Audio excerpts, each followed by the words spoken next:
నమస్తే, welcome to YoYo TV. Telangana రాష్ట్రం అంటే ప్రత్యేక తెలంగాణ రాష్ట్రం సాధన కోసమై తెలంగాణ అమరవీరులు కానీ అదేవిధంగా చాలామంది విద్యార్థులు కూడా ప్రాణత్యాగాలు చేశారు. సో మరి ప్రత్యేక తెలంగాణ వచ్చింది. మరి తెలంగాణ వచ్చిన రాష్ట్రంలో మరి నీళ్లు నిధులు నియామకాలని కొట్లాడాము. సో మరి తెలంగాణ అమరవీరులకు న్యాయం జరిగిందా లేదా అని మాట్లాడదాం. మనతో పాటు మాట్లాడడానికి విమలక్క గారు ఉన్నారు. సో మరి అక్క నమస్తే. సో ముందుగా తెలంగాణ అమరవీరులకి జోహార్లు. సో మీ తరఫున కూడా చెప్తే జోహార్ అమరవీరులకు. సో ఏం చెప్తారు అక్క? మరి తెలంగాణ ఆవిర్భావ దినోత్సవం ఈరోజు మన రాష్ట్రం అంతా జరుపుతా ఉన్నారు. సో 1200 మందికి పైగా విద్యార్థులు కానీ అమరవీరులు చాలా మంది చనిపోయారు. సో మరి సాధించిన తెలంగాణలో అలాంటి అమరవీరులకి న్యాయం జరిగిందా అంటే ఏం చెప్తారు? ఈ 1200 మందే కాదు, ఈ 1200 మందికి ప్రేరణగా ఆనాడు జరిగినటువంటి మహత్తరమైనటువంటి తెలంగాణ సాయుధ పోరాటం, అందులో అసూలు బాసిన అమరులు ఉన్నారు. దానికి కొనసాగింపుగా మలిదశ తెలంగాణ ఉద్యమం ఉన్నది. అట్లనే ఒక బలమైనటువంటి ఆకాంక్ష విప్లవకారుల నుంచి వచ్చింది, తెలంగాణ రావాలని. అందుకని వీళ్ళు ఇందులో అందులో అందులో ఎక్కడ చనిపోయినా మన అమరులే. అందులో ఇంకా ముఖ్యంగా ఈ మధ్యకాలంలో ఎన్కౌంటర్ల పేరుతోటి చనిపోయినటువంటి అమరుల త్యాగం చాలా ఉన్నతమైంది. ఎవరిదైనా ప్రాణం ప్రాణమే. కాబట్టి ఆ అమరులందరికీ ముందుగా నేను వినమ్రంగా విప్లవ జోహార్లు తెలియజేస్తూ, జై తెలంగాణ, జోహార్ అమరవీరులకు. అట్లనే ఈ తెలంగాణ కోసం, తెలంగాణ రాష్ట్ర సాధన కోసం అహర్నిశలు శ్రమించినటువంటి ప్రతి ఒక్కరికి, ఇక్కడి నుంచి ఎక్కడెక్కడో బ్రతకడానికి పోయినటువంటి ప్రపంచవ్యాప్తంగా ఉన్నటువంటి తెలంగాణ బిడ్డలందరికీ కూడా తెలంగాణ రాష్ట్ర అవతరణ దినోత్సవ శుభాకాంక్షలు. అయితే మీరు అడిగినట్లుగా అమరుల కుటుంబాలకు న్యాయం జరగలేదు, తెలంగాణ ప్రజలకు న్యాయం జరగలేదు.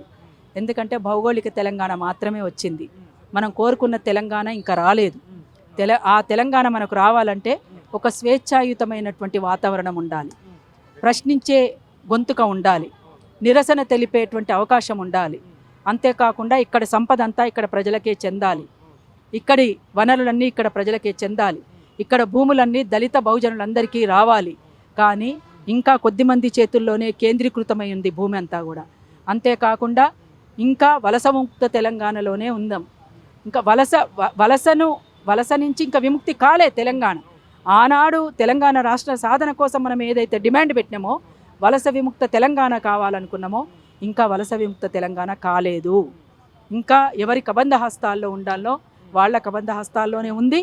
ఇంకా ఇప్పటికీ కూడా బంగారు బాతుగుడ్డులాగా దోచుకునేటోళ్లకు దోచుకున్నంత, దాచుకుంటోళ్లకు దాచుకున్నంత బాధలు కొంతమందికి, భోగాలు కొంతమందికి లాగా తెలంగాణ అయిపోయింది. అందుకని ఇప్పటికైనా అమరుల ఆశయం నెరవేరాలన్నా, తెలంగాణ ప్రజలు కోరుకున్న విధంగా తెలంగాణ ఉండాలన్నా మరో ఉద్యమానికి మరొకసారి సన్నద్ధం కాక తప్పకుండా ముందుకు సాగాల్సినటువంటి అవసరం, ఆవశ్యకత ఇవాళ ఉన్నది అనేటువంటి తెలియజేస్తాం. ఎందుకంటే తెలంగాణ రాష్ట్రం రాకముందు కూడా నీళ్లు నిధులు నియామకాలు అనేవి విద్యార్థులకు కానీ ఉద్యమకారులకు కానీ ఇలా అనేక పేదవాళ్ళకు కానీ ఏదైతే నియామకాలు కానీ నిధులు కానీ అప్పుడు రాలేదు. సో మరి తెలంగాణ రాష్ట్రం వచ్చి 11 ఏళ్ళు పూర్తి అయిపోయింది, 12వ ఏట కూడా అడుగు పెట్టాం. సో ఇప్పుడైనా వాళ్ళకి అందుతున్నాయి అక్క అంటే ఏం చెప్తారు? అందుతలేవనే కదా మనమంతా ఇప్పుడు దాకా మాట్లాడుకున్నటువంటిది. అందలేదు, అందుతున్న పరిస్థితులు కనబడతలేవు. అందుకనే ఇవాళ కొనసాగుతున్నటువంటి పరిస్థితులు, ఇవాళ జరుగుతున్నటువంటి పరిణామాలు మనం ఒక్కసారి గమనించినట్లయితే, ముఖ్యంగా ఎన్కౌంటర్లు లేని తెలంగాణ కావాలని మనం అనుకున్నాం, రక్తమోడని తెలంగాణ మనం కావాలనుకున్నాం. కానీ ఇవాళ పచ్చని అడవంతా కూడా మొత్తం రక్తమోడుతూ ఎక్కడికక్కడ రక్తపు మాంసపు ముద్దలు అక్కడక్కడ పడి ఉన్న పరిస్థితిని మనం చూస్తున్నాం. చాలా చాలా బాధాకరం, చాలా విచారకరం కూడా. ఇది ఎంత మాత్రం కూడా మంచిది కాదు. ఇవాళ నేలంతా కూడా నీటితోటి పచ్చదనంతో కళకళలాడాల్సినటువంటి ఈ నేల రక్తంతో తడిసి ఎర్రగా కనబడుతున్నటువంటి పరిస్థితి మనం చూస్తున్నాం. వందలాది మంది ప్రాణాలను పొట్టన పెట్టుకున్నటువంటి రాజ్యం ఇంకెంతకాలం కూడా, ఇంకెంతసేపు కూడా ఒక్క ప్రాణం పోకుండా ఉండాలి అంటే, ఒక శాంతియుతమైనటువంటి వాతావరణం, ప్రజాస్వామికమైనటువంటి వాతావరణం నెలకొనాలి అంటే తప్పనిసరిగా వెంటనే మావోయిస్టులతో చర్చలు జరపాలి. మావోయిస్టులతో చర్చలు జరిపి ఒక శాంతియుతమైనటువంటి వాతావరణం నెలకొనేలా ప్రభుత్వం చేపట్టాలి అని చెప్పేసి కోరుతున్నాం. ఎందుకంటే హింస ఉండకూడదని అనుకుంటూనే రాజ్యహింసను కొనసాగిస్తున్నారు. మరి హింస వద్దని అంటూనే మీరు హింసను కొనసాగిస్తుంటే ఇది ఏ మేరకు సరైందో మీరు ఒక్కసారి పునరాలోచించుకోవాలి. ఇంత హింసను కొనసాగిస్తుంటే, ఇంతమందిని చంపేస్తుంటే, ఇంత రక్తపాతాన్ని సృష్టిస్తుంటే సుప్రీంకోర్టు ఏం చేస్తుంది? సుమోటోగా తీసుకొని వెంటనే చర్యలు చేపట్టాలని సుప్రీంకోర్టుకు మేము విజ్ఞప్తి చేస్తూ ఉన్నాము. ఇవాళ కేంద్ర ప్రభుత్వానికి కూడా విజ్ఞప్తి చేస్తూ ఉన్నాము. శాంతి చర్చలు జరపాలని, ప్రజలకు శాంతి చేకూరేలా, ఒక ప్రజాస్వామిక వాతావరణం నెలకొనేలా వెంటనే స్పందించాలని, ఇంకా ఏ ఒక్క ప్రాణం కూడా పోకుండా కాపాడుకోవాల్సినటువంటి బాధ్యత కేంద్ర ప్రభుత్వం మీదనే ఉన్నదని చెప్పేసి కూడా తెలియజేస్తూ ఉన్నాం. ఇన్ని ప్రాణాల్ని పోగొట్టుకొని ఈ దేశాన్ని పరిపాలిస్తున్న పాలకులే ఈ దేశ ప్రజలపైన యుద్ధం చేయడం అంటే చరిత్రలో ఎక్కడా కూడా జరగలేదు.